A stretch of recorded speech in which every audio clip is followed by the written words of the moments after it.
Bonjour à toutes et à tous et bienvenue pour ce nouveau webinaire ManageEdu qui est aujourd'hui consacré à la question du décrochage scolaire. Donc une problématique qui n'est pas nouvelle mais que nous avons souhaité aborder aujourd'hui car étant donné le contexte actuel de fermeture des écoles que nous connaissons, cela a potentiellement en fait accéléré, accentué ce processus et c'est pourquoi aujourd'hui il nous semblait on va dire peut-être plus que jamais important d'aborder cette problématique et de réfléchir ensemble à comment faire en fait du système éducatif français un système un peu plus équitable. Donc je me présente, je suis Marine de l'équipe ManageEduc et aujourd'hui j'aurai le plaisir d'animer ce webinaire et d'échanger avec vous autour de cette thématique et ce avec deux intervenants. Donc je vais leur demander de se présenter. Peut-être Madame Mangado, si vous voulez bien vous présenter. Bonjour, alors moi je suis Eunice Mangado-Luneta et je suis directrice des programmes d'une association qui s'appelle l'AFEV. L'AFEV, c'est l'association de la Fondation étudiante pour la ville. Bon, c'est un nom un peu barbare, mais je vous expliquerai peut-être un petit peu plus tard ce que fait l'AFEV dans le détail. Merci, Monsieur Potet. Bonjour. Oui, bonjour, je suis Alain Potet, je suis inspecteur d'académie et en charge de l'éducation prioritaire dans l'académie de Créteil. Voilà, c'est une académie pour laquelle il y a quand même un énorme taux d'éducation prioritaire et puis et on verra certainement tout au long du webinaire un territoire qui aujourd'hui peut-être est le plus durement touché par ces questions de confinement. Voilà. En tout cas, merci beaucoup à tous les deux d'avoir accepté notre invitation. Alors aujourd'hui, on avait réfléchi à une trame pour ce webinaire en deux parties. Dans un premier temps, essayer de faire un constat un peu partagé sur les effets du confinement sur le risque de décrochage. Et plutôt dans un deuxième temps, apporter des pistes de réponse ou d'action sur comment un peu limiter le processus de décrochage et préparer une rentrée qui sera hors norme.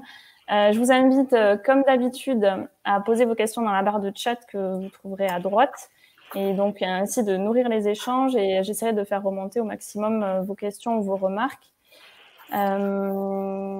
Donc pour cette première partie, essayer de faire un constat un petit peu partagé. Nous allons partir en fait d'une étude que nous avons réalisée chez Synlab. Et j'aimerais bien avoir la réaction en fait de nos deux intervenants sur les chiffres marquants que l'on a pu récolter. Donc c'est une enquête qui a été menée auprès de 1001 enseignants et l'objectif c'était de mieux comprendre en fait les risques de décrochage pendant le confinement. Un premier résultat marquant, ça concerne la prévalence un petit peu des élèves que les enseignants ont identifié comme un risque de décrochage.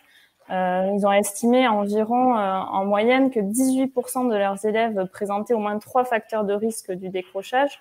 Donc on leur avait présenté 4 facteurs de risque qui étaient le milieu socio-économique défavorisé, des faibles performances scolaires, redoublement, l'absentéisme.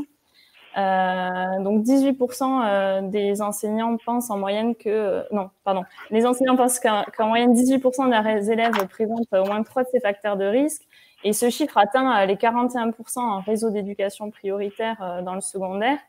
Voilà. À chaud, j'aurais bien aimé avoir vos réactions sur ces chiffres-là. Est-ce que ces chiffres sont surprenants? Peut-être. Je sais pas, oui. Moi, je veux bien commencer. Alors, bon, je n'ai pas expliqué ce que fait l'AFEV pour expliquer un petit peu d'où je parle. Donc, moi, je suis experte entre guillemets.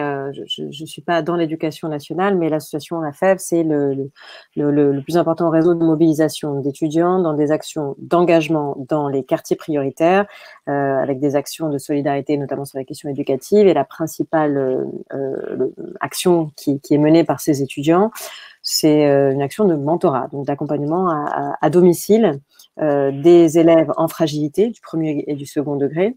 Et donc, on a, nous, 8000 étudiants qui accompagnent individuellement, qui connaissent 8000 enfants qui sont donc en primaire et puis au second degré, et qui, du coup, là, ont dû, dans un premier temps, faire leur bascule, en fait, de leur accompagnement en digital, mais qui ont pu, du coup, être en contact et observer de près, qui ont pu être des témoins intéressant de qu'est-ce qui s'est passé, parce que finalement, quand on bascule dans le domicile, on bascule dans une espèce de boîte noire.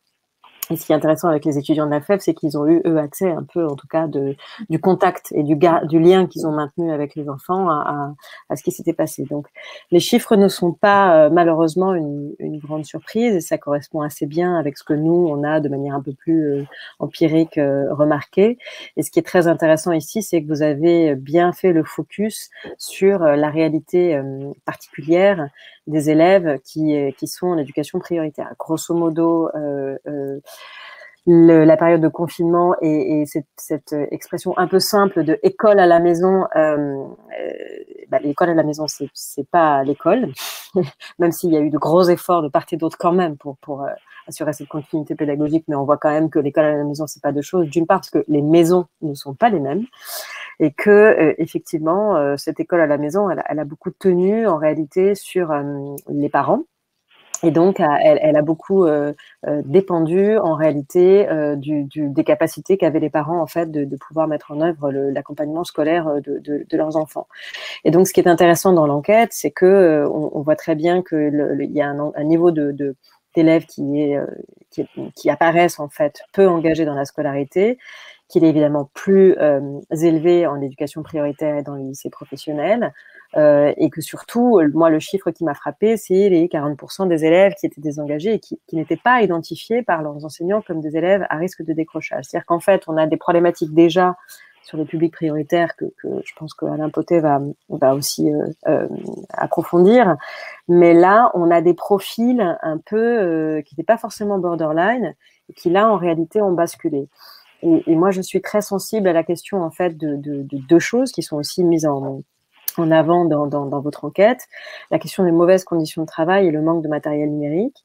Donc nous, on avait fait il y a quelques années, dans le cadre d'une enquête qu'on avait menée sur la question du numérique, une enquête sur l'équipement numérique. Et donc, j'avoue que ce chiffre-là, il m'a un peu surpris. Et c'est bien parce qu'en fait, notre enquête, uniquement c'était, je crois, un échantillon de un peu moins de 1000 familles en éducation prioritaire, il y a à peu près 5 ans, avait montré qu'elles avaient au moins un ordinateur et plutôt de la connexion.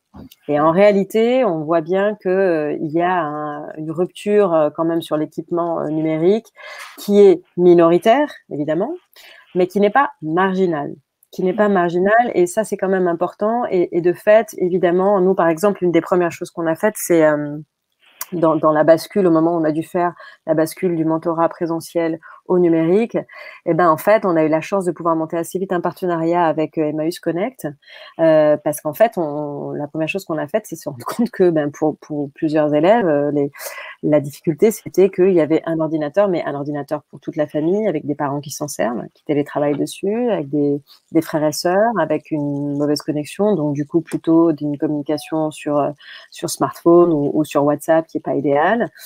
Et donc quand même cette question de l'équipement, elle est vraiment problématique. De deux, je reviens à cette question de la place des parents parce que là aussi, je me souviens d'une autre enquête qu'on avait faite il y a quelques années pour la FEV, auprès des parents accompagnés par la FEV, qui montrait que près de 1 parent sur 2 n'osaient pas en fait s'impliquer sur l'accompagnement scolaire de leurs enfants parce qu'ils avaient peur de les induire en erreur.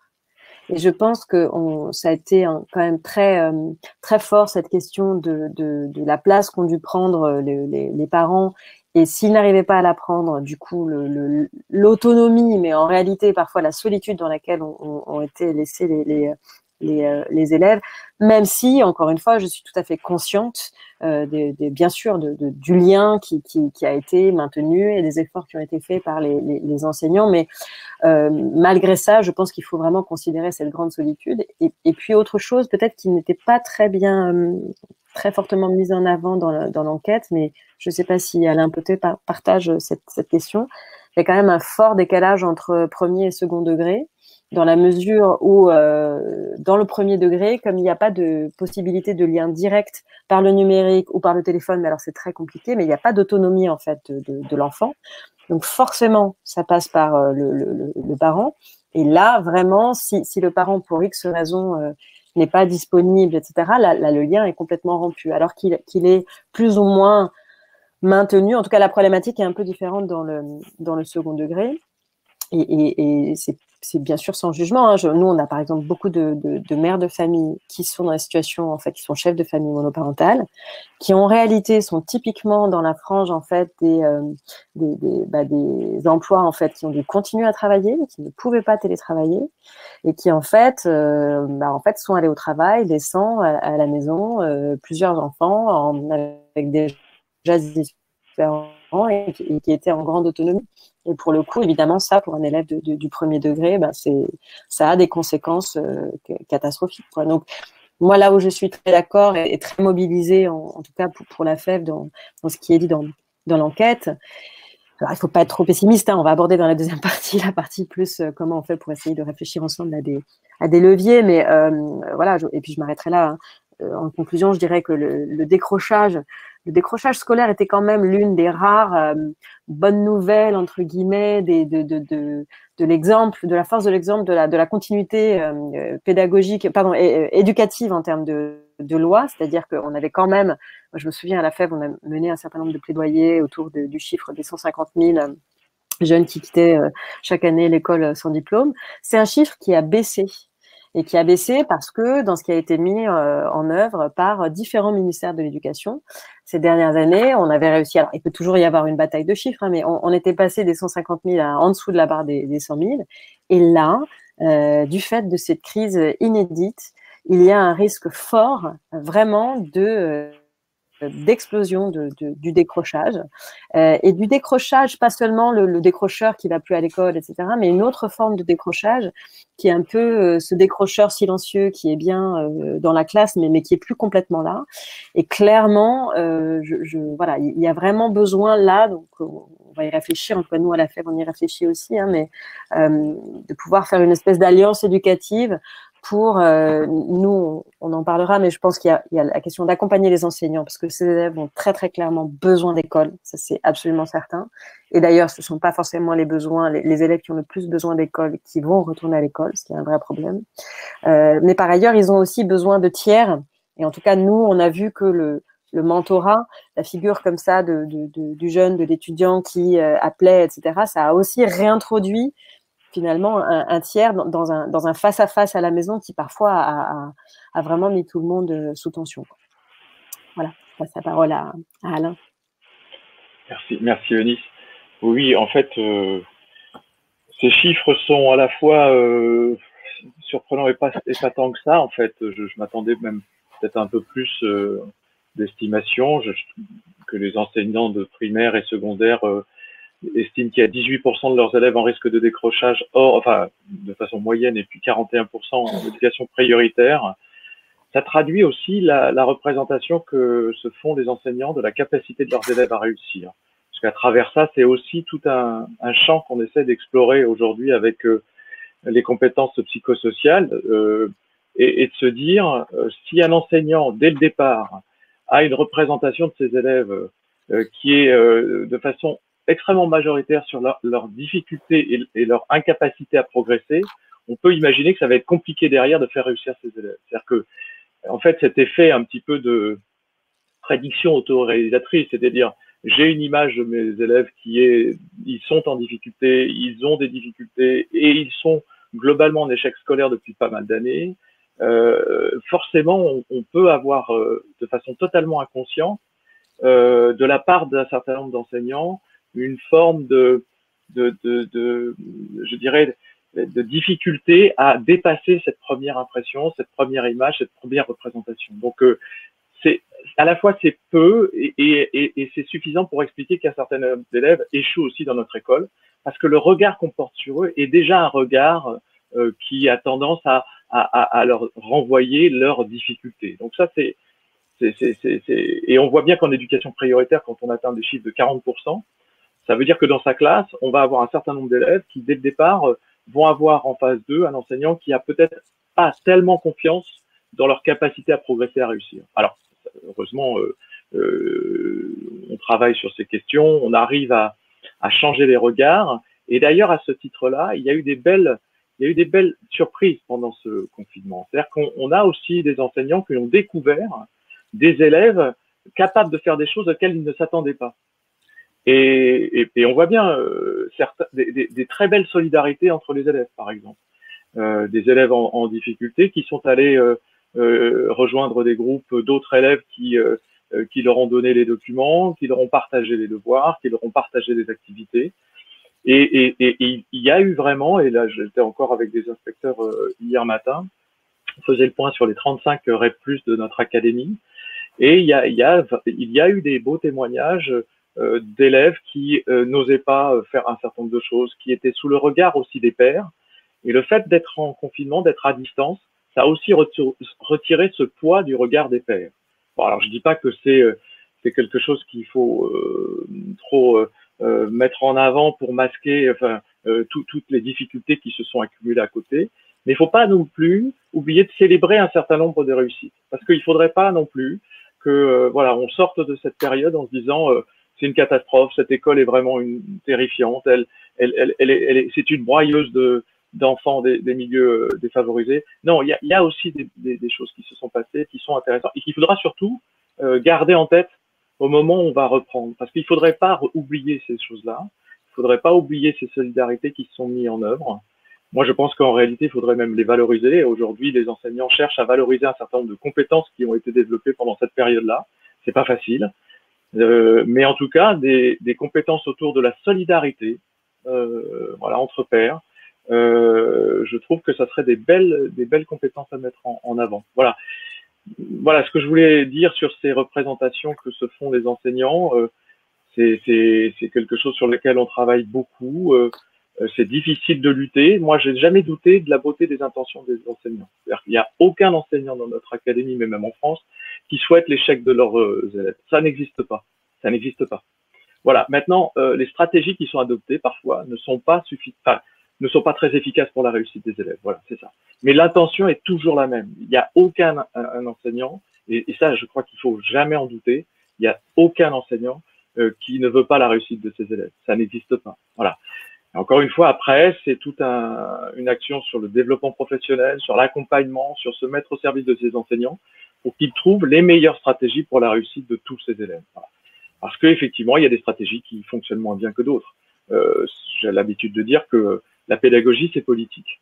C'est un acte politique, la pédagogie. Et dans le choix qu'on va faire de sa pédagogie, eh bien, on fait un choix politique pour la société qu'on veut voir se construire.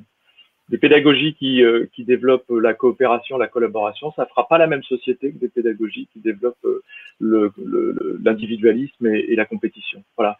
Donc c'est ça que j'ai envie de dire. Aujourd'hui, on est dans une situation très particulière, mais en réalité, les questions qui se posent, ce sont celles qui se sont toujours posées, sauf qu'elles sont peut-être encore plus exacerbées, plus cristallisées dans les conditions où on est, mais en réalité, elles restent les mêmes. Et voilà, notre école, elle n'est pas inéquitable, elle n'arrive pas à réduire le poids de l'origine sociale sur la réussite des élèves. Ça, c'est clair. Voilà, on est le pays de l'OCDE le plus marqué sur cette question-là. Et donc, c'est tout cet enjeu-là, et je pense que le confinement n'a pas arrangé les choses, ça c'est clair. Mais ça reste, et on le voit bien dans les déclarations politiques, l'axe fort des déclarations politiques aujourd'hui du ministre et du président. C'est-à-dire que la reprise, elle est avant tout elle est sociale, elle est véritablement pour lutter contre l'explosion des inégalités socio-scolaires. Et ça, c'est quelque chose qu'on porte dans notre académie et qu'on porte tous les jours. Et c'est pas toujours facile, parce que ça veut dire aussi des choix forts, ça veut dire des choix clivants, ça veut dire de cibler, de discriminer de façon positive des enfants qui n'ont pas pu accéder à la continuité pédagogique, et donc limiter l'accès à d'autres. Et ça, pour certaines familles, c'est pas si simple que ça de le vivre. Voilà. J'aimerais juste rebondir un petit peu sur ce que vous avez dit, Madame Mangado, au sujet de certains résultats de notre étude. Effectivement, on a demandé aux enseignants quelle était, selon eux, la proportion de leurs élèves qui leur semblaient désengagés. Alors, désengagés selon leurs propres critères. Alors, le désengagement, c'était pour eux un élève qui ne participe pas aux activités proposées, que ce soit un élève qui ne rentre pas son travail, qui ne participe pas aux classes virtuelles, par exemple, ou alors un élève avec qui il n'arrivait pas à communiquer, et même quand c'était possible, quand on pouvait le joindre ou joindre ses parents. En moyenne, en fait, les enseignants rapportent qu'il y aurait 19% de leurs élèves dans cette situation de désengagement pendant le confinement. Et ce que vous avez rappelé, et je trouve que c'est un résultat assez intéressant de l'étude, c'est que parmi ces élèves, donc parmi ces 19%, on en a 60% qui sont identifiés à risque de décrochage et 40% qui ne sont pas identifiés tels quels. Et j'aurais bien aimé avoir justement votre interprétation un peu de ce résultat-là. Qui sont ces élèves-là et comment, s'il est difficile de les identifier, comment on peut les accompagner? Est-ce que vous avez des pistes là-dessus?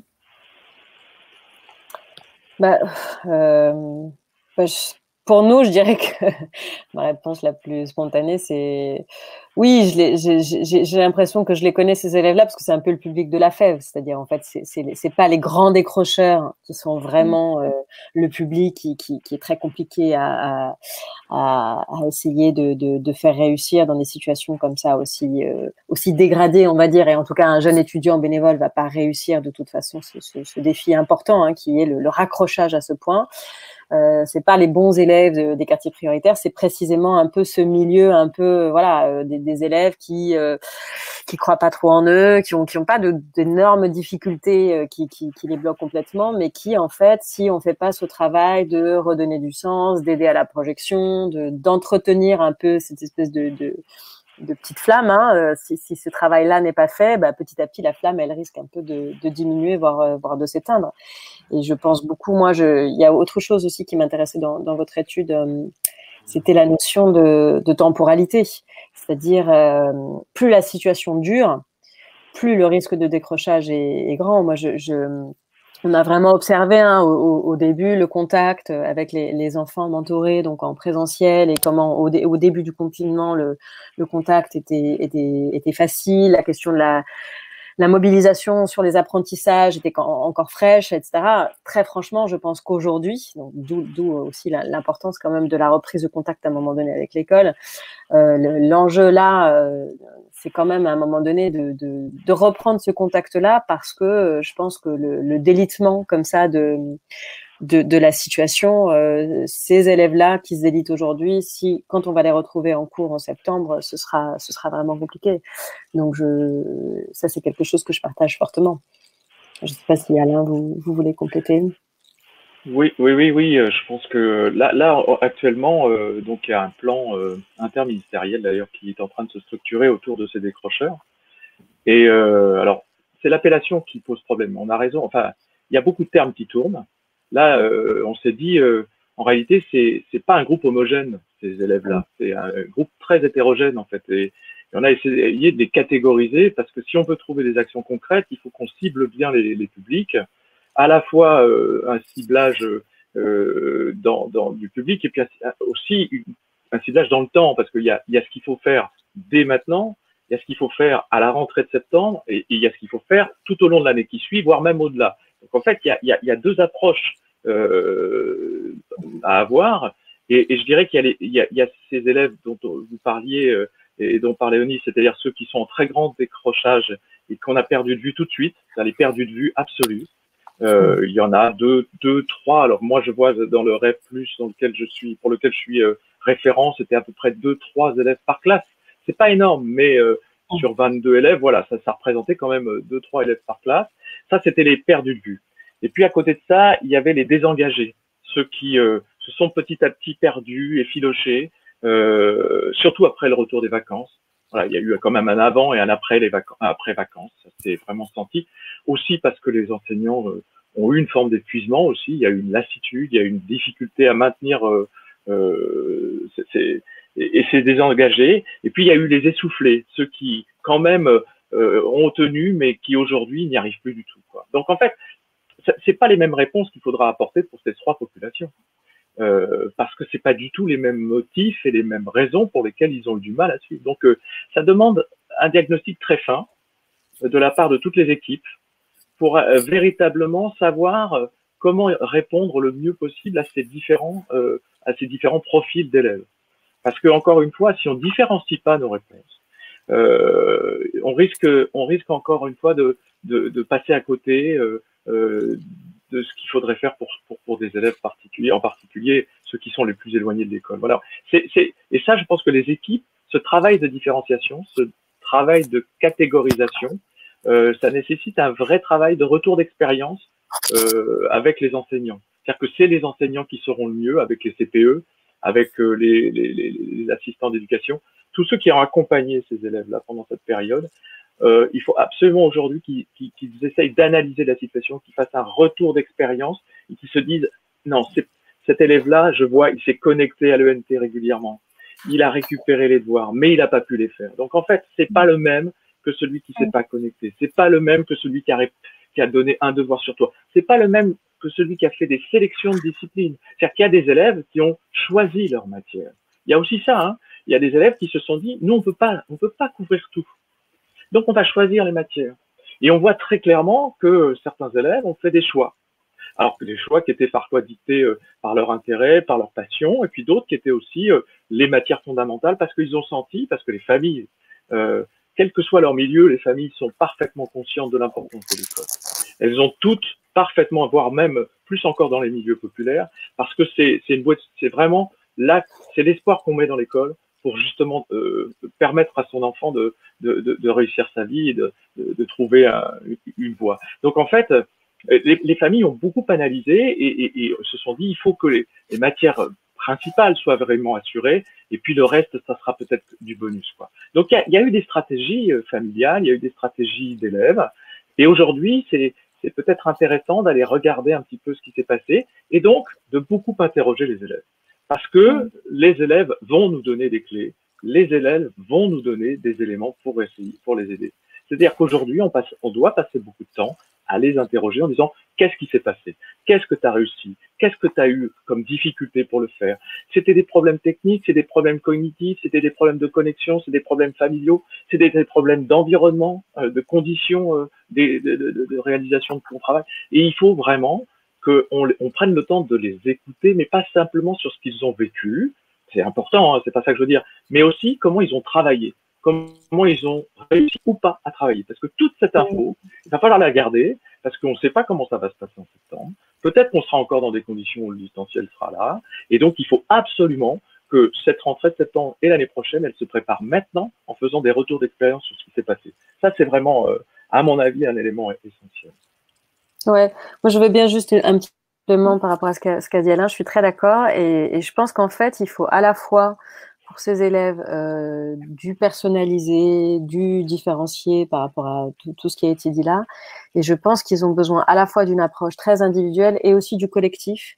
Parce que j'ai l'impression que dans la perte de sens, il y a des élèves qui effectivement se sont un peu démotivés parce que pour eux, les apprentissages, c'était lié à l'école, au cadre de l'école, et que du coup, de travailler à la maison, en individuel, sans tout ce qui va avec l'école, avec la classe, avec la socialisation, etc., ça a plus le même sens. Ça sert plus. Voilà. Donc du coup, je pense qu'il y a quelque chose là à reconnecter avec, bizarrement, la forme scolaire tant décriée, hein, parce qu'en fait, c'est marrant, ça peut être des élèves qui, par ailleurs, sont parfois en délicatesse, ou en tout cas en difficulté hein, à l'école, mais je pense que quand même, là, il leur manque aussi cette notion aussi de, oui, le besoin d'école. Et donc, il y a à la fois un besoin de resocialiser, de refaire du collectif, et en même temps, dans ce collectif-là, la grande gageure qu'il va y avoir, ça va être effectivement d'être en capacité de faire de la différenciation, de pédagogique, de l'approche assez individuelle.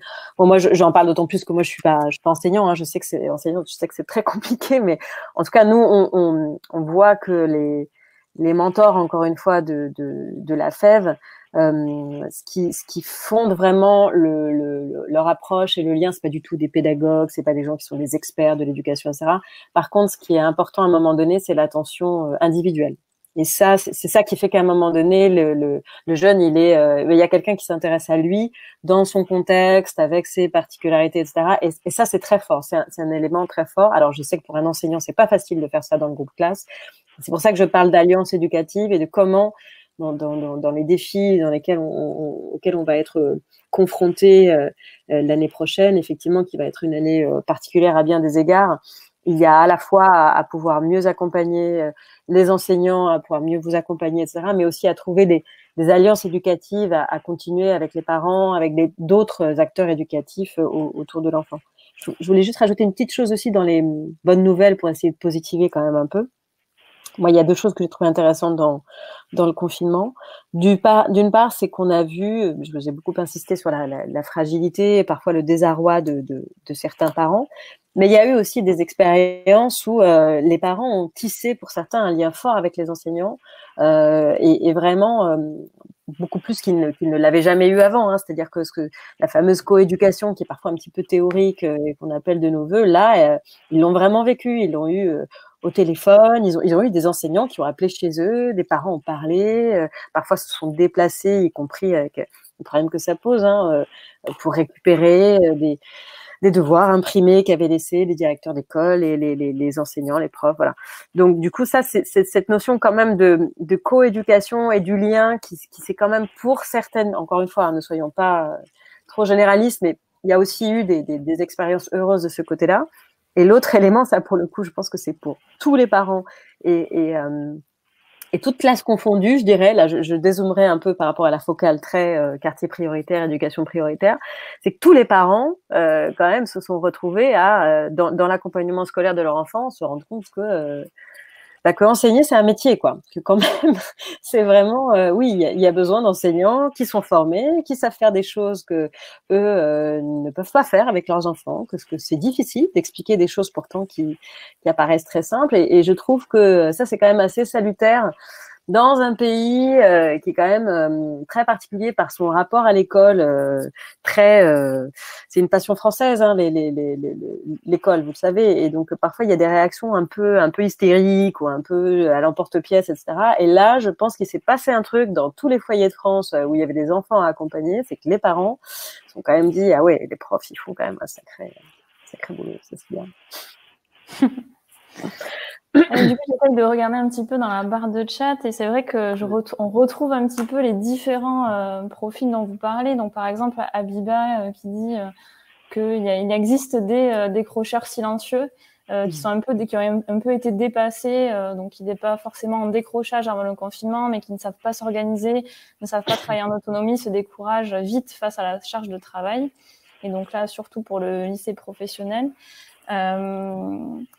Donc, ce que vous préconisez, Monsieur Potet, dans ce que j'ai compris, c'est de pouvoir faire un diagnostic en fait très fin sur ces différents profils afin d'apporter des réponses adaptées, avec pour cela un travail un peu collaboratif des enseignants, notamment dans le second degré, pour voir justement s'il y a eu ces stratégies de matière, on va dire, plus importantes qui ont été investies par rapport à d'autres. Et également d'interroger le vécu des élèves. Est-ce que vous avez déjà des éléments, vous, sur le vécu des élèves pendant le confinement? Oui, alors on a eu quelques témoignages, les professeurs principaux ont fait un énorme travail pour justement maintenir ce lien téléphonique. Hein. Donc en fait, appeler les familles. C'est pas toujours facile parce que d'abord on s'est rendu compte que les bases de numéros de téléphone n'étaient pas toujours à jour. Ça c'est un vrai souci. Hein. On a perdu beaucoup de temps à trouver les bons numéros de téléphone.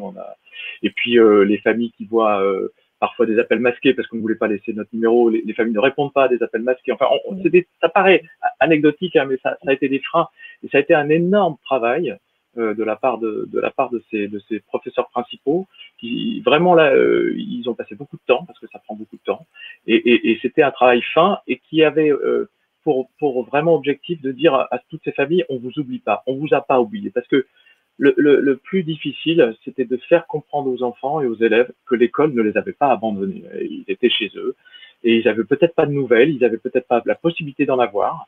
Et malgré tout, il fallait leur dire, mais l'école pense à vous, l'école a besoin de vous et l'école a vraiment envie que vous reveniez. Donc c'était aussi tout ce travail. Je voudrais juste vous lire un courriel qui a été envoyé par une enfant en difficulté à sa professeure de lettres. Dans un collège pas du tout d'éducation prioritaire, en plein centre-ville. Ce que disait des personnes était fort juste, c'est qu'il y a 70% des enfants qui vivent dans la pauvreté qui ne sont pas scolarisés en éducation prioritaire. C'est peut-être encore plus à cela que je pense, parce que ça va être encore plus compliqué de les cibler et dans ces milieux-là, où j'ai envie de dire, les enseignants se sont dit « Ah, c'est bien, je fais des classes virtuelles, j'ai 23 élèves sur 30. » ou 23 élèves sur 26. Donc tout va bien. Et le problème, c'est que c'est ces 3 élèves-là qui n'étaient pas là, qui sont en fait le cœur de notre ambition scolaire. Et c'est difficile de dire à un enseignant, c'est super ce que tu as fait, c'est super, il y avait 23 personnes, il y avait 23 élèves, mais les 3 qui manquent, c'est ceux-là qu'il va falloir vraiment aller chercher, c'est ceux-là qui sont importants pour notre école, parce que c'est ceux-là qui ont besoin le plus d'école, en fait. Parce que c'est ceux-là qui ont que l'école pour réussir. Les autres, j'ai envie de dire, mais c'est peut-être un peu caricatural, mais ils vont y arriver sans l'école, quelquefois. Donc, c'est pas tout à fait vrai, mais on voit bien ce que disait Eunice, c'est les savoirs scolaires, c'est très particulier. Et apprendre les savoirs scolaires, il y a effectivement que des enseignants qui sont capables de le faire. Les savoirs de vie, c'est pas les savoirs scolaires. Et donc, c'est normal que les familles n'arrivent pas à enseigner les savoirs scolaires parce que ça a des codes, ça a des structures très particulières et ça répond à un cadre qui est celui de l'école. Et donc, on ne peut pas faire l'école à la maison, ça n'existe pas. Donc ça, c'est des choses importantes. Mais je vous lis ce témoignage parce qu'il dit beaucoup de choses. Voilà, cette jeune fille, elle dit « Bonjour, je vous réponds au message que vous m'aviez envoyé aujourd'hui. Petit 1, pour les devoirs ou les évaluations que je n'ai pas rendues, j'ai l'impression qu'on me donne 2 fois plus de devoirs qu'en classe. Cela ne peut pas dire que je veux qu'on me réduise mon travail, hein, pas du tout. Cela m'arrangerait beaucoup. Et je n'arrive plus très bien à suivre. Petit 2. Pour les classes virtuelles, il y a des moments où ça marche et puis d'autres non. Comme en classe avec Madame Machin, comme cette classe n'a pas marché, d'ailleurs, je pense que c'était un bug de ma part. Je ne sais pas je sais pas, 2 fois, j'essaye de me motiver à travailler, mais c'est comme s'il y avait quelque chose qui bloque. Mais j'essaye de faire plus d'efforts, mais ça me démotive, que ce soit les cours par Internet ou au collège. Les cours sont vraiment stressants. Le fait d'avoir des mauvaises notes me démotive, vraiment. Mais bon, il faut que je fasse des efforts pour ne pas lâcher. Merci de m'aider à ne pas perdre espoir. Ouais, c'est fort. C'est fort, hein, quand même. Ouais, bien sûr. Il y a tout dans cette lettre. Il y a tout dans cette lettre. Et enfin, moi, je suis très ému quand je lis cette lettre. Ouais. C'est tout. C'est ça, c'est pour ces enfants-là qu'il faut qu'on arrive à faire marche. Enfin, qu'on y arrive, mais c'est vrai que cette lettre, elle est forte parce que cette jeune fille, elle perd espoir, elle demande à son enseignante de l'aider à ne pas perdre espoir. C'est quelque chose. Et ça rejoint un petit peu ce dont vous parliez tout à l'heure, Madame Mangado, sur cette attention individuelle portée à l'élève. Et visiblement, dans ce témoignage, c'est une demande d'attention individuelle en fait qui est transmise. Comment on peut, en tant qu'enseignant, pouvoir faire ça dans le cadre de la pédagogie à distance ou porter cette attention? Alors moi, je ne vais pas répondre sur en tant qu'enseignant. Je vais laisser ça à Alain, mais moi, ce qui je trouve intéressant dans ce témoignage-là, ou nous aussi, on a eu ces retours d'enfants qui étaient hyper impressionnés d'avoir des profs qui les appelaient, c'est qu'à un moment donné, ce qui s'est passé de très particulier dans le confinement, c'est qu'il y a eu une éruption du terriblement humain. C'est-à-dire que dans le système scolaire, et pour plein de raisons hein, dont on peut discuter, mais c'est pas des enfants, ce sont des élèves. Donc il y a une forme comme ça de distanciation qui permet effectivement, je comprends un certain nombre de choses, hein, de pouvoir justement rester dans un rôle de voilà. Puis bon, il y a une longue histoire dans le système éducatif français de quand même voilà de pouvoir être sur une projection comme ça d'élèves qui sont neutres, qui sont pas dans des territoires, qui sont pas dans des classes sociales. Donc je le dis de manière un peu caricaturale, mais il y a quelque chose là-dedans. Et là, tout à coup, quand on a des profs qui se sont inquiétés, qui ont téléphoné, qui ont encouragé à distance, etc. Ça, ou alors avec ce truc aussi, bon, qu'on vit tous, hein, de l'éruption quand il y a de la visio, de voir des profs dans d'autres situations, etc. Je pense que ce qui est intéressant là-dedans, c'est que ça a remis de l'humain. Donc, en tout cas, moi, pour la FEV, ce que je peux dire, c'est qu'il y a une dimension. Alors, je lisais là, l'un des enseignants disait dans le chat, vous disiez, le lien affectif est un enjeu pour les élèves les plus fragiles, c'est vrai. Je pense que c'est un enjeu pour tous les élèves. Mais cette idée que quand même il est complètement exacerbé pour les élèves qui sont un peu en fragilité, qui doutent d'eux, voilà. Moi, je me souviens très bien de ce qu'on dit dans la formation des mentors de la FEV, c'est que les situations de décrochage scolaire, c'est quand l'élève n'y croit plus, les profs non pas n'y croient plus, mais en tout cas n'arrivent pas à donner des signaux qu'il faut y croire ensemble, que la famille ne croit plus. Et en réalité, quand on n'a plus ces éléments-là, eh ben, évidemment que c'est là que commence quelque part le décrochage un peu silencieux. Donc l'idée d'une attention particulière, encore une fois, je sais que c'est difficile l'individualisation dans la classe parce que ce sont des groupes classes et qu'il y a des dynamiques collectives qu'il faut conserver. Mais je sais que ce qui est particulièrement remobilisateur, c'est la dimension tout simplement humaine des profs qui, à un moment donné, ont une attention aux situations des élèves en tant qu'enfants, en tant qu'adolescents. Ça, je sais que c'est voilà, un levier très fort. Monsieur Potet, vous souhaitez réagir sur ce point-là? J'avais une autre question qui a été posée dans la barre de chat mais vous vous rappeliez tout à l'heure qu'il y a eu une espèce d'ouverture d'un dialogue entre les parents et les enseignants avec peut-être de chaque côté une déconstruction de certaines représentations. Demain, quelle place pour les parents au niveau pédagogique? Une question qui nous est posée dans la barre de chat. La place des parents, c'est un vrai sujet parce que c'est... Alors, je parle pas des parents qui sont je dirais, entre guillemets, en connivence avec l'école. Ceux qui ont qu'une crainte de se rapprocher de l'école, d'y venir, d'y participer, d'aller dans les instances. Là, j'ai envie de dire, bon, ça restera des parents très proches et très bien. Enfin, je parle de ceux qui ont un vécu scolaire difficile, voire qui sont pas du tout en connexion avec la culture scolaire. Et pour l'instant, souvent, ces parents, on les reçoit la plupart du temps pour leur annoncer que leur enfant a des difficultés. Et ce qu'il va certainement falloir faire évoluer, c'est qu'il va falloir beaucoup plus régulièrement rencontrer les parents pour leur expliquer, non pas que leur enfant a des difficultés, mais pour construire avec eux comment accompagner leurs enfants dans le travail qu'ils ont, comment accompagner les enfants sur les codes scolaires. C'est-à-dire que, en fait, ce qu'il faut bien mesurer, c'est que les codes scolaires, le contrat qui est passé avec l'école, le contrat implicite qui est passé avec l'école, c'est que on imagine que les enfants qui viennent à l'école, ils y viennent pour apprendre des choses, pour poser des questions et pour se poser des questions. Or, les études de la sociologie des familles nous montrent que dans les milieux populaires, la représentation n'est pas celle-là. C'est-à-dire que les enfants viennent à l'école pour réaliser le travail qu'on leur demande. Mais les enjeux de savoir qui sont derrière le travail qu'on leur demande, la plupart du temps, ils passent à côté. C'est-à-dire qu'ils font un exercice, ils font l'exercice, mais pourquoi ils font cet exercice et quel est l'enjeu de savoir qui est derrière, c'est très compliqué pour eux d'y accéder. Et là, quand ils se sont retrouvés tout seuls à la maison, vous pensez bien que cet enjeu de savoir, il a été encore plus complexe à mettre en œuvre à travers les activités qu'on leur proposait de faire. Et donc, c'est tout ce travail qui est important à faire autour de ces enjeux, parce que la motivation, on en parle beaucoup, mais cette motivation, en fait, il faut aller regarder un petit peu du côté de la psychologie cognitive et tous les travaux des sciences pour l'éducation. Je crois qu'aujourd'hui, il va falloir aussi aller bien regarder ce qui s'est fait dans les travaux et de recherche en sociologie, en psychologie cognitive, en neurosciences, parce que il va falloir qu'on trouve à travers ces travaux des réponses qui soient les plus pertinentes possibles pour éviter de tâtonner, pour éviter de réinventer des choses qui existent déjà. Il y a des travaux sur, par exemple, la motivation. On sait très bien qu'un enfant qui ne voit pas le sens de ce qu'il fait ne le fera pas. Il aura beaucoup de mal à le faire. Un enfant qui n'aura pas le sentiment qu'il est capable de réussir à faire ce qu'on lui demande de faire ne le fera pas. Donc l'image qu'il a de lui-même et l'image qu'il a de sa capacité à réussir est un élément fondamental dans la motivation. Donc tous ces éléments-là, il va falloir les retravailler. Et ça veut dire qu'il va falloir travailler sur tout ce qui est de l'ordre de la rétroaction, parce qu'aujourd'hui, la rétroaction, elle est compliquée à distance.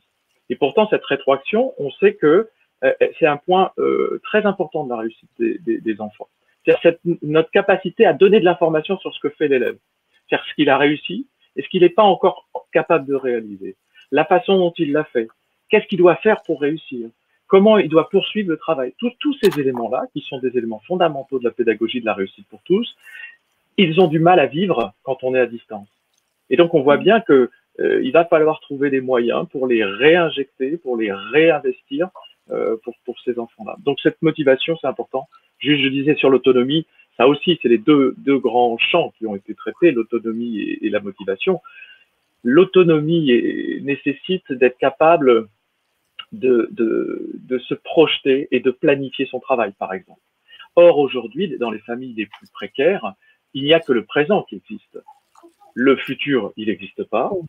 Le passé, il n'existe pas. Il y a juste qu'est-ce que je vais manger ce soir, comment je vais pouvoir passer cette journée-là.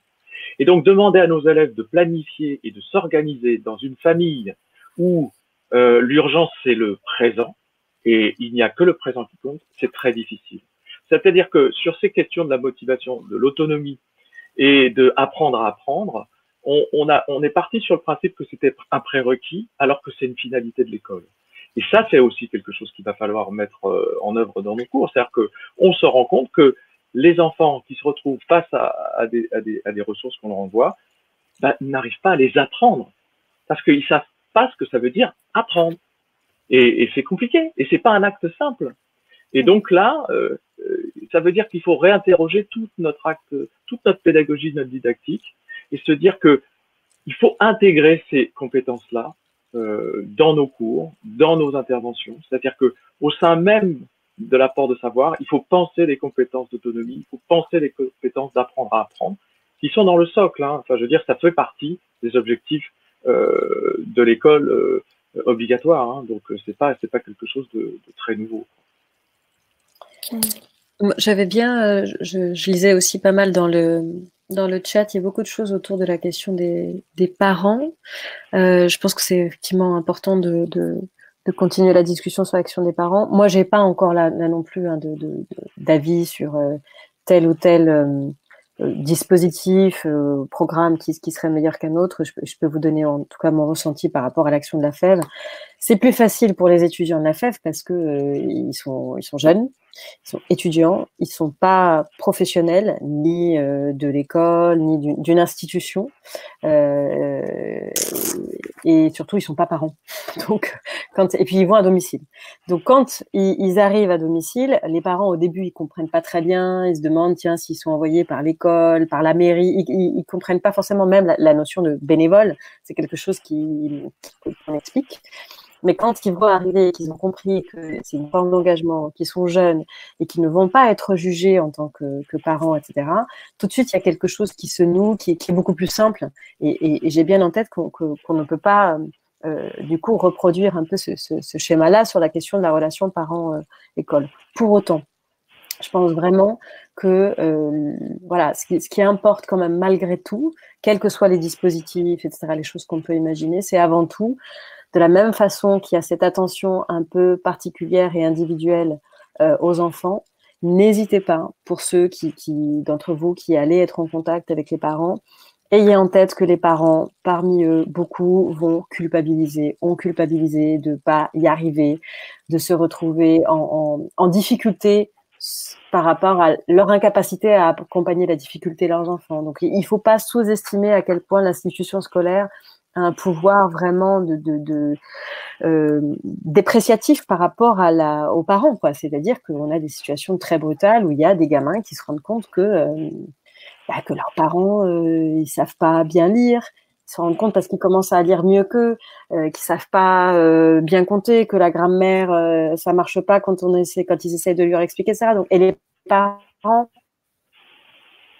Et donc, il y a une forme comme ça c'est très compliqué hein, en termes d'autorité, en termes de ne pas hésiter à dire à ses parents que vous comprenez que certainement ils ont fait de leur mieux et que quelque part, il y a cette notion d'alliance éducative et que nous, ce qu'on a vu, on travaille que avec les enseignants de l'éducation prioritaire. Chaque fois qu'on rentre avec des familles qui sont très accompagnées par des équipes éducatives où il y a parfois des jeunes de la FEV qui sont en service civique et qui sont au sein des établissements, là où ça fonctionne, c'est parce que les enseignants arrivent à faire symboliquement alliance avec les parents pour faire réussir les élèves. Et ça, si les élèves le sentent, c'est symboliquement très fort, c'est très mobilisateur.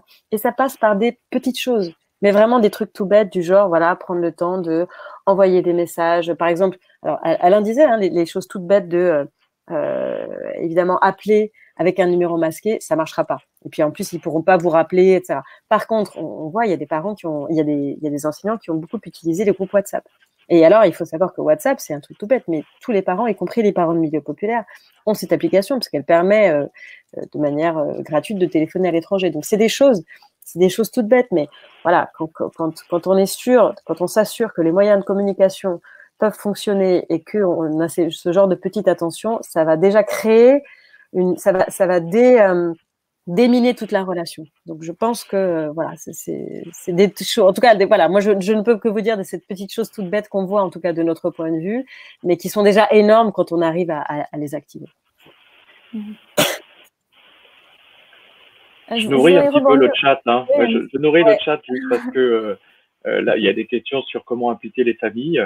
Alors, d'abord, il faut partir sur un principe éthique très clair qu'il y a égalité de dignité des paroles. Ça, c'est pas si simple que ça, hein.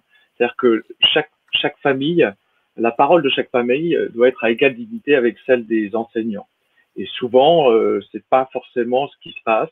Il y a une forme de surplombement de la part de l'institution scolaire vis-à-vis des familles. Et ça, c'est pas toujours facile de s'en sortir. Et il y a des démarches, je le signale juste dans le chat, du type de croisement des savoirs qui sont développés par ATD Quart Monde et qui permettent justement aux familles et aux enseignants de pouvoir échanger sur des sujets donnés à égale dignité et à égale équivalence. Voilà, ça c'est important. Nous, dans l'académie, on a aussi investi, on a envoyé dans tous les établissements, dans toutes les écoles de notre académie, c'est-à-dire 7200 exemplaires, ce petit fascicule qui s'appelle pour en finir avec les idées fausses sur les pauvres et la pauvreté, et il y a des sujets sur la question de l'éducation, évidemment. Ça, c'est absolument indispensable si on veut déconstruire les représentations qu'on a sur les familles. Parce que avant de pouvoir rentrer en contact avec elles, il faut travailler sur les représentations qu'on a sur elles. Parce que si ce travail-là, il n'est pas fait, ça risque d'être encore plus difficile. Donc, je peux qu'encourager les équipes, avant de se lancer dans un travail avec les familles, d'essayer de mieux connaître ces familles à travers de la sociologie. Hein. Pierre Perrier, qui a écrit un très beau ouvrage qui s'appelle Les familles invisibles, les parents invisibles, voilà, nous donne quelques clés de compréhension. Ce document d'ATD Quart Monde, et puis ensuite essayer de promouvoir des démarches de rencontres à égale dignité pour partager sur ces questions. Et là, quand on est à égale dignité, il faut aussi s'attendre à avoir des retours de certaines familles qui vont pas être très positives. C'est-à-dire qu'il faut aussi se préparer et accepter les critiques de certaines familles pour pouvoir ensuite travailler avec elles. Mais c'est pas si simple que ça. Voilà. Donc c'est un travail long, c'est un travail minutieux, c'est un travail qui doit s'étaler dans le temps et qui doit se préparer et qui voilà, et qui est collectif, collaboratif. Donc c'est vraiment voilà, c'est un enjeu et un projet d'établissement ou d'école qui doit être mené largement. Pas simplement une rencontre de rentrée et on pense qu'on a tout réglé. Certainement pas. Tout à fait. Je me suis permis aussi de vous mettre une petite vidéo qui en fait sont des modules vidéo qu'on utilise pour les étudiants bénévoles de la FEV. Et il y en a une qui est dédiée en fait à la question du lien aux familles, où vous retrouverez pas mal de choses qui illustrent ce que vient de dire Alain. Et pour cause, il y a même une petite interview de Marie-Alette Grard dedans qui est la présidente d'ATD Quart Monde. Donc voilà, on est à peu près sur les mêmes, je pense, sur le même corpus. Voilà, donc n'hésitez pas à regarder ça. Alors là, je vois que le temps file et on a beaucoup de questions un peu différentes. C'est vrai que la question des parents est très importante et d'ailleurs, notre prochain webinaire sera sur cette question de la coéducation. Je voulais revenir peut-être sur une question qui avait été posée dans le chat qui concernait la motivation, comment motiver les élèves. Et Alice demande, pensez-vous que cela aiderait les décrocheurs à s'accrocher si une démarche de réflexion sur leur orientation scolaire était développée pendant cette période à l'aide d'outils ludiques et vivants, comme par exemple la plateforme Job IRL, de mise en relation entre les jeunes et les pros, ou bien la découverte de métiers via parcours métiers, etc. Alors, est-ce que c'est une manière de donner du sens en fait à ce qui est fait à l'école, ou est-ce que c'est trop long-termiste comme approche?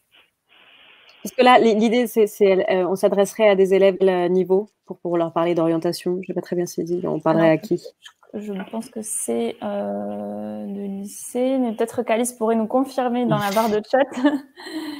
Bon, enfin, en tout cas, bon, peu importe, ça dépend effectivement à quel niveau en amont, jusqu'où on peut aller. Mais très clairement, nous, on avait aussi fait un travail spécifique sur la question des décrocheurs. Et je me souviens, j'avais été marquée par le fait que le moment un peu clé, vous savez, là, on parle des vrais décrocheurs qui ont quitté l'école. Hein, donc, on avait travaillé notamment avec la FESPI et les micro-lycées qui faisaient ce travail de raccrochage donc à l'école. Et je me souviens qu'on avait fait une étude donc auprès de décrocheurs et on leur avait demandé donc le moment où ils décrochent, c'est clairement après le moment d'orientation en troisième.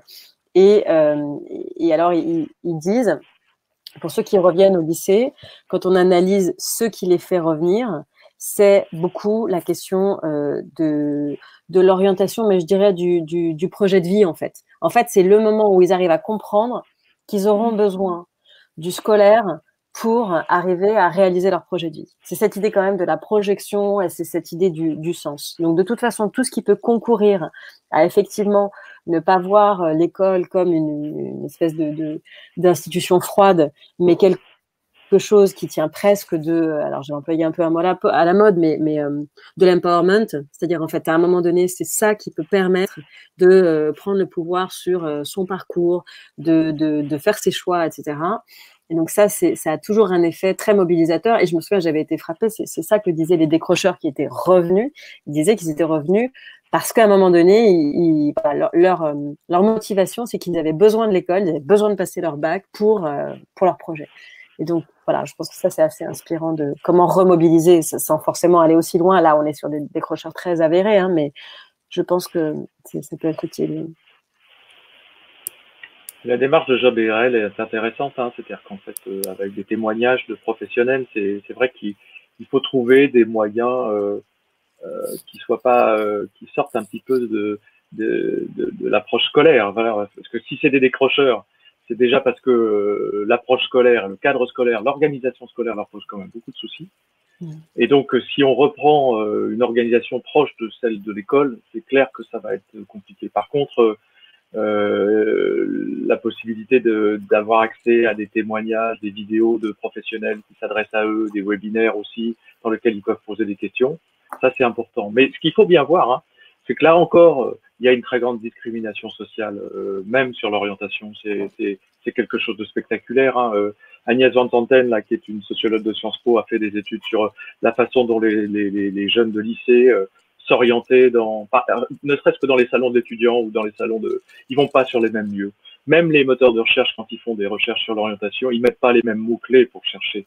Donc, et sans parler de l'information à l'orientation qu'on fait dans ces établissements, elle ne se fait pas au même moment pour les enfants des milieux défavorisés que pour les enfants des milieux favorisés. C'est-à-dire que dès la classe de seconde, on envisage et on se projette sur de l'orientation à long terme pour les enfants des milieux favorisés, et on attend parfois jusqu'au premier trimestre, voire deuxième trimestre de la classe de terminale, et pour s'en occuper, et parfois juste pour leur poser la question de savoir s'ils ont bien rempli Parcoursup. Donc ça, c'est pas moi qui le dis, hein, c'est Agnès Van Santen qui a fait cette étude il y a 2 ans. Et donc on voit bien qu'encore une fois, là, il y a une vraie discrimination qui s'instaure très vite sur ces choix d'orientation. Donc c'est à nous de lutter contre ça. C'est à nous d'essayer de faire avec des partenaires comme Job IRL, avec des partenaires comme la FEV, avec d'autres, pour que on arrive à lutter contre ces destins qui sont déjà assez complexes comme ça. Je veux bien juste réagir parce qu'il y avait des questions là et sur la question du développement du mentorat. Puis comme on arrive à la fin, je voudrais quand même vous dire un mot. J'en ai pas du tout parlé de mentorat d'urgence. Je vous ai mis là sur le chat. Ce n'est pas le site de la FEV. C'est un site qui s'appelle lementorat.fr. C'est parce que la FEV, il y a quelques mois, a lancé un collectif avec 7 autres associations qui travaillent sur le mentorat des enfants et des jeunes qui sont un peu fragilisés dans leur parcours scolaire. Dedans, il y a donc il y a la FEV, il y a des associations comme NQT, Télémac, Chemin d'avenir qui travaillent sur le rural. Bon, voilà, donc il y a plusieurs acteurs. Ce qui est important de montrer, c'est que mis bout à bout, ça représente près de 25 000 jeunes accompagnés individuellement. Et notamment nous, on travaille particulièrement, il y a plusieurs profils dans les mentors. Il y a des personnes qui sont actives, il y a des retraités. Pour la FEV, c'est des jeunes étudiants. Mais en tout cas, on a le projet. On trouve qu'au regard, et ça rejoint aussi il y avait une forme d'appel dans dans l'étude de Synlab, notamment dans les déclarations de Florence Rizzo, de dire comment on essaie de parer ensemble à cette espèce de grande menace qu'il va y avoir sur le décrochage massif. Et nous, évidemment, on croit beaucoup au mentorat. On a fait quand même un certain nombre d'évaluations d'impact qui montrent que ça fonctionne. Encore une fois, comme l'a dit Alain, c'est pas, on va pas faire mieux que le prof de maths à la place du prof de maths, c'est pas le sujet. Par contre, sur la remobilisation, le sens, le fait de continuer à alimenter un peu ce rapport à l'école, ça, je pense que c'est extrêmement utile. Et donc, je voulais vous dire qu'il existe, on a organisé là une opération qui s'appelle Mentorat d'urgence et qui permet, donc c'est pas une plateforme où des individus, des jeunes ou des élèves peuvent directement poster leurs demandes. On passe par des établissements scolaires ou des associations de quartier ou des programmes de réussite éducative. Mais vous pouvez tout à fait solliciter, vous, dans votre établissement scolaire. Pour les élèves sur lesquels vous pensez que justement ça ferait du bien d'avoir quelqu'un qui prend le temps de faire cet accompagnement individuel, n'hésitez pas à vous servir de cette plateforme. On est en train de mobiliser les mentors. On en a à peu près 2500 qui se sont mobilisés là en 2 semaines, ce qui est chouette aussi parce que ça montre qu'il y a un vrai élan. Et donc voilà, n'hésitez pas à vous en servir. Et puis moi, ce qui m'intéresse, c'est aussi comment, au-delà de l'urgence, on peut de manière un peu structurelle imaginer les choses à plus long terme et peut-être l'année prochaine essayer d'arriver à faire augmenter le nombre de mentors et de jeunes mentorés au regard de l'année un peu exceptionnelle que nous allons traverser. Peut-être, Monsieur Potin, j'ai vu qu'une dernière réponse à une question qui a été posée dans le chat. Ouais. Alors, bon, j'ai pas énormément de choses. Aujourd'hui, on nous demande rapidement de penser des actions concrètes pour les décrocheurs. Donc, on a sollicité les corps d'inspection, j'imagine, de toutes les académies, puisqu'en fait, et à côté de ça, en parallèle, je sais que le ministre prévoit un certain nombre d'actions et de dispositifs pour cet été. Autour de ce qu'il a appelé les vacances apprenantes. Je ne sais pas si vous avez certainement entendu parler de ça, avec, je dirais, j'étais ce matin donc avec lui en réunion.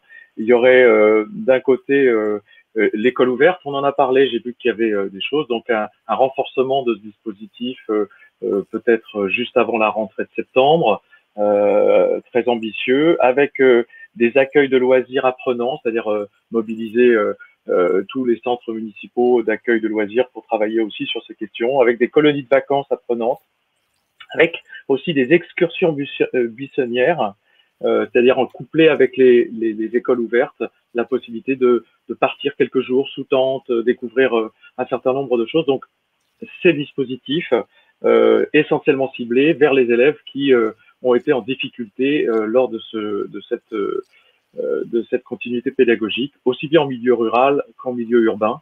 Donc voilà, disons, les pistes aujourd'hui qui sont évoquées en ce qui concerne cette période qui va commencer là au mois de juin, juillet, et puis jusqu'à la rentrée sur ces dispositifs d'accompagnement des élèves. Alors après, il y aura certainement d'autres choses, hein, mais j'ai envie de dire, il faut que ça soit aussi des réponses locales, parce que ce sont ces réponses-là qui seront les plus adaptées à la situation. Voilà. Donc oui, je pense qu'il y a beaucoup de collectivités territoriales qui vont aussi se mobiliser pour ces élèves, parce que tout le monde le sent très bien, hein. Il y a un enjeu de cohésion sociale dans cette histoire. Il n'y a pas eu un confinement, il y a eu des confinements très différents. C'est-à-dire que ces enfants vivent dans le même monde que nous, mais ils n'ont pas vécu la même chose que nous. En fait. Et c'est ça qui va être très important, c'est que si on veut qu'à la sortie de cette situation incroyable, on n'ait pas une fracture sociale encore plus renforcée qu'elle ne l'était, alors il faut vraiment prendre en compte tous ces enfants et toutes ces familles. Voilà, ça c'est sûr. Alors malheureusement, notre temps d'échange touche à sa fin. On a même un petit peu dépassé le temps. C'est dire que c'était très riche de vous avoir tous les deux. Merci beaucoup pour tous ces échanges, pour tous les documents que vous avez partagés. Et merci aussi aux participants pour avoir rebondi et nourri un peu les échanges. Comme je l'ai évoqué tout à l'heure, donc vous aurez un prochain webinaire qui vous sera annoncé via la plateforme Manageduc, via les réseaux sociaux sur le thème de la coéducation. Et je vous souhaite à tous un bon week-end. Merci encore à tous les deux.